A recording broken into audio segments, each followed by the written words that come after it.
क्यों? हाँ अपने गांव वाले दामाद के घर जाकर आ गए क्या? हाँ, कैसी है आपकी लाडली बेटी? तुम्हारी बेटी का संसार देखने लायक है। कितने अच्छे से घर का काम करती है वो, खाना भी कितना अच्छा बनाती है वो। अरे इडली को इस्तेमाल करके उसने उपमा तैयार किया। अरे रे रे रे रे रे, मेरी जिंदगी में इतना टेस्टी उपमा मैंने कभी नहीं खाया। सुपर सुपर से ऊपर। क्या मुसीबत है, आपको हमारे घर में खाना नहीं मिलता क्या, जो वहाँ जाकर पेट भरकर ठूस के आ रहे हो? हाँ हाँ, मैंने तो ठूस लिया, लेकिन तुम्हारे लिए भी पार्सल लेकर आया हूँ। अपनी माँ को देने के लिए तुम्हारी बेटी ने प्रेम से भिजवाया है। जानवर भी नहीं खाएंगे ये खाना, हम क्यों खाएं? तुम्हें नहीं चाहिए तो कोई बात नहीं, सारा मैं ही खा लूंगा। रोज तुम्हारी बनाई हुई चपाती से तो अच्छा है आज एक दिन छुटकारा मिल जाएगा मुझे। इतना पढ़ा लिखा खानदान है हमारा, उसके बावजूद भी इस तरह की बातें करते हो। तुम चाहे कुछ भी समझो, रोज तुम्हारे हाथ की रोटी और तुम्हारी डांट खाने की आदत पड़ गई थी। पर एक बात याद रखना, भानु प्रसाद को तुम यहाँ बैठकर गुस्से में जितना मर्जी कोस लो, खुद को तकलीफ दे दो, लेकिन भानु प्रसाद तुम्हारी बेटी की महारानी की तरह देखभाल कर रहा है। कुछ भी कहो, महान लोग महान ही होते हैं। ठीक है, अब बस भी कीजिए, बहुत हो गया। बेटी की महानता और दामाद की महानता आपको ही मुबारक हो। बेकार की बेटी और बेकार का दामाद। जाइए, अब जाकर सो जाइए। ठीक है। हाँ, ऑब्जेक्शन योर ऑनर। क्या है?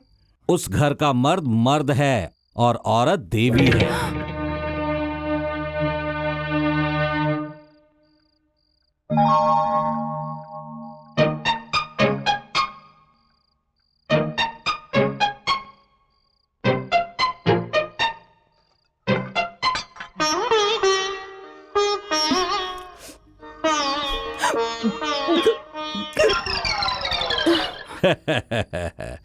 पियो पियो। शिव के मंदिर में शनि से अच्छा पब्लिक में खाने वाला वंश है हमारा, पर तुम्हारा वंश तो चोरी छुपे खाने वाला वंश है। इसी तरह तुम्हारी छुप के खाने की आदत गई नहीं। वो सब ठीक है, उपमा स्वादिष्ट है ना? बहुत ही स्वादिष्ट है। मान लिया ना, खाओ।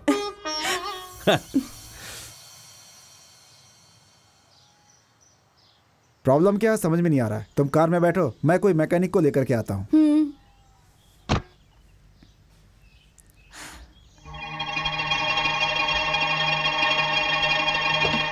हेलो, आप इसी गांव में रहती हैं क्या? सुना है कि भानु और आपने शादी कर ली। शादी के बाद सारी सहूलतें मिलेगी, गाड़ी बंगला, यही सोचा होगा ना? लेकिन नंगे पांव क्यों जा रही हो? शादी के बाद हर लड़की का सरनेम बदल जाता है, पर तुम्हारी तो किस्मत ही बदल गई। तुम तो कलेक्टर की पढ़ाई कर रही थी ना, उसका क्या हुआ? बन गई क्या? कम से कम अब तो तुम्हारी समझ में आ ही गया होगा कि मैंने भानु से क्यों शादी नहीं की। उससे शादी की होती तो आज मैं तुम्हारी जगह इसी तरह गांव में पानी भरती घूम रही होती।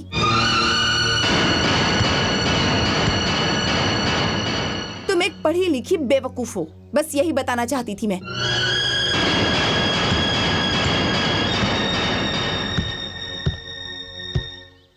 कोई कुछ भी कहता तो मैं दुखी नहीं होता, पर जिसके सामने सर उठा के जीने का सोचा था, उनसे ही मुझे ऐसी बातें सुननी पड़ रही हैं। मैं अनपढ़ हूं, मूर्ख हूं, सच है, पर तुम पढ़ी लिखी हो, तुम क्यों मूर्ख हो रही हो? बचपन से तुमने कलेक्टर बनने के सपने देखे हैं। तुम्हारा सपना सच होना चाहिए। तुम्हें कलेक्टर बनना चाहिए। लोगों के सामने तुम्हें मेरा मान बढ़ाना चाहिए। मेरे कलेक्टर बन जाने से अगर आपको गर्व होगा तो मैं आगे जरूर पढ़ूंगी, पर आईएएस की पढ़ाई करने के लिए बहुत पैसे खर्च होंगे। कितना भी खर्चा होने दो परवाह नहीं है। मेरे अंदर शक्ति है, हाथों में ताकत है, मैं मेहनत करूंगा और तुम्हें कलेक्टर बनाऊंगा। देखा, छिपकली ने हाँ कर दिया। हाँ करने वाली छिपकली नहीं, ये दुल्हैया ने। शादी के बाद पत्नी को अपने बच्चों की माँ बनाने वाले पति को तो देखा है, लेकिन पत्नी को कलेक्टर बनाने वाला पति पहली बार देख रहा हूँ। और वो तुम हो। सच्चे मर्द ही नहीं हो, अच्छे पति भी हो।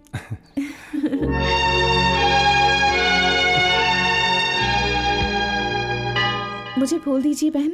मोगरे का दूं या चमेली का दूं बेटी? मोगरे का दे दीजिए। ठीक है।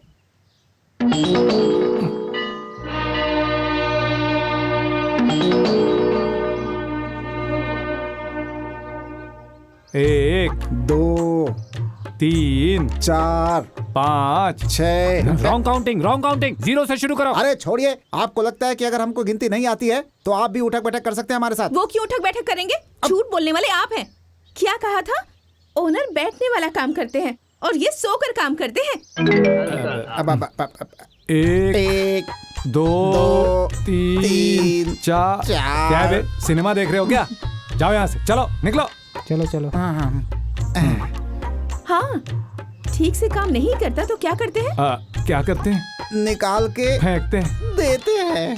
आप इतनी मेहनत वाला काम करके परिवार बसाएंगे क्या? मैं जितना पढ़ा लिखा हूँ उससे क्लीनर नहीं तो क्या ओनर बनूंगा? क्यों नहीं बनेंगे? हमारे पास सिर्फ पैसे नहीं है, पर हम मेहनत तो कर सकते हैं ना। क्या हमारे पास दिमाग की कमी है? बिल्कुल सही बोला तुमने बेटी। वैसे पुरानी बस बेचनी है बताया था ना, वो तुम खरीद सकते हो ना। सिटी बस में टिकट खरीदने के पैसे नहीं हैं और आप कह रहे हैं कि सिटी बस ही खरीद लूं? देखो बेटा, पैसों के बारे में तुम बिल्कुल मत सोचो। तुम्हें कितना चाहिए मुझे बताओ। अरे ऐसे ही नहीं दूंगा ना, उधार समझ के ले लो, जब होगा तब दे देना। क्या सोच रहे हो बेटा? मतलब तुम आज तक मुझे पराया ही समझते रहे। इतने दिनों से मैं तुम्हारा अपना था, मैं तुम्हें अपना ही समझता रहा आज तक। लेकिन अब ये रिश्ता भी नहीं है हमारे बीच, तो मेरे यहाँ रहने का कोई मतलब नहीं। मैं चलता हूँ बेटी। हाँ रुकिए अंकल, सुनिए, अंकल इतना कह रहे हैं तो मना करना अच्छा नहीं लगता। इनका पैसा ब्याज के साथ हम वापस कर देंगे। इतना अच्छा मौका हमारे पास खुद चल कर आया है, उसे गंवाना समझदारी नहीं होगी। प्लीज। ठीक है। भगवान करे कि आपको इस व्यापार में बहुत फायदा हो।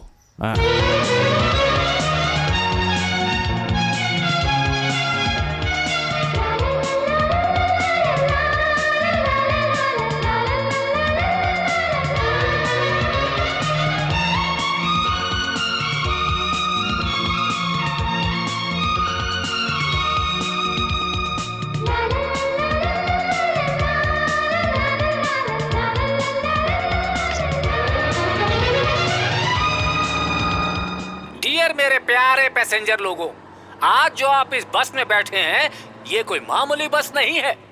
कोई भी बस हमारी बस के सामने कुछ नहीं है। आप लोगों के लिए आज से इस बस में एक स्पेशल इफेक्ट लगाया गया है। डिलक्स बस में डिलक्स सुंदरी। Lady conductor. यस, असल में बस का ड्राइवर कोई बॉलीवुड की हीरोइन या साउथ की हीरोइन रखने के लिए सोच रहे थे, लेकिन अगर वो ड्राइवर होंगी तो रोड पर ट्रैफिक कंट्रोल करना मुश्किल हो जाएगा। इसलिए हमने सिर्फ कंडक्टर ही अरेंज किया है। कंडक्टर कलंकिता, बस के भाइयों के लिए अंकिता। अरे लड़की, अब जा काट एक का टिकट। कहाँ का काटूं? लॉज में। कहाँ का चाहिए टिकट? बोलो ना। एक टिकट पेटा पाड़ू का दे दो। पेटा पाड़ू का टिकट 4 रुपए का है। उसके बाद जो स्टॉप है पाड़ू पेड़ा, उसका टिकट 6 रुपए का है। इस रेंज में टिकट होगा ना तो हमारा वर्कआउट नहीं होगा। अभी देती हूँ। देखिए टूरिस्ट, पेटा पाड़ू जाके कहाँ जाएंगे? पुराने घर जाऊंगा। अरे मेरे भाई, अरे कब तक वो पुराना घर और पुरानी बीवी हैं? पहली क्लास में तुम कब तक पढ़ते रहोगे? दूसरी क्लास में नहीं जाओगे? दूसरी फैमिली नहीं शुरू करोगे? अरे संभल के। पेटा पाड़ू नहीं, पाड़ू पेटा का दे दो। सडन ब्रेक ने इसे जन्नत की सैर करा दी। वाकई। आपका कहाँ का काटूं? पेट्टा पाड़ू का काटू। पेट्टा पाड़ू जाएंगे? हाँ, पहले पाड़ू पेड़ा जाऊंगा, फिर रिटर्न में आते समय पेट्टा पाड़ू में मैं उतर जाऊंगा।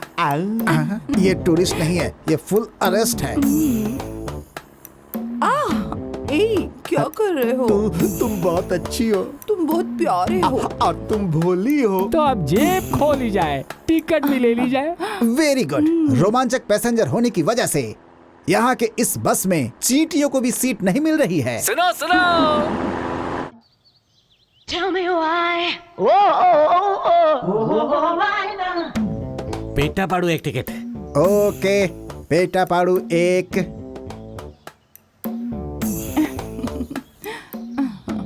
आओ ना। अब मुझे भी एक टिकट देना। तो हंसते हुए 40 रुपए दे दो भाई। 10 की जगह 40 रुपए मांग रहे हो। वहाँ देखो। 50 रुपए में। देखो ये अन्याय है। दुनिया में एक के साथ न्याय करने के लिए दूसरे के साथ अन्याय करना ही पड़ता है। ऊपर से ये डिलक्स बस है और डिलक्स सुंदरी कंडक्टर। जल्दी दे दो टिकट। आ गए रास्ते पे। ये लो 10 रुपए और ये लो टिकट। अब जाओ। ब्लैक टिकट बुकिंग क्लोज, चलो जाओ। अरे साहब अर्जेंटली रावलपाली जाना है, एक टिकट दे दो। टिकट तो आज दे दूंगा पर सीट आज नहीं मिलेगा। ऐसा मत बोलो साहब, कल तक जाऊंगा कि नहीं पता नहीं, आज ही सफर करना है साहब। वो लाइन देख रहे हो? उन लोगों ने आज के सफर के लिए कल ही एडवांस बुकिंग करा ली थी। और ये लाइन देखो, ये सब के सब कल के सफर के लिए आज ही एडवांस बुकिंग करा रहे हैं। सीट नहीं है, आप जाइए यहाँ से। सीट नहीं है तो आज और अभी इधर ही इस लक्ष्य सुंदरी बस के नीचे आके मर जाऊंगा। क्या कहा? इस बस के नीचे आके मरने वालों का क्यू वहाँ पे है, आप जाके वहाँ पे खड़े हो जाइए। जब आपका टाइम आएगा तो आपको बिना बताए हम खुद धक्का दे देंगे। छी, ये पाप का पैसा अपने सर पर रख लो। आप लेडी कंडक्टर रख कैसे सकते हो? ये बस मेरे पिताजी के नाम पर चला रहा हूँ, उनके नाम को डुबाना नहीं है। आप पर भरोसा करके फायदा नहीं। इस बस कंपनी को कैसे ऊपर लाना है मुझे अच्छी तरह पता।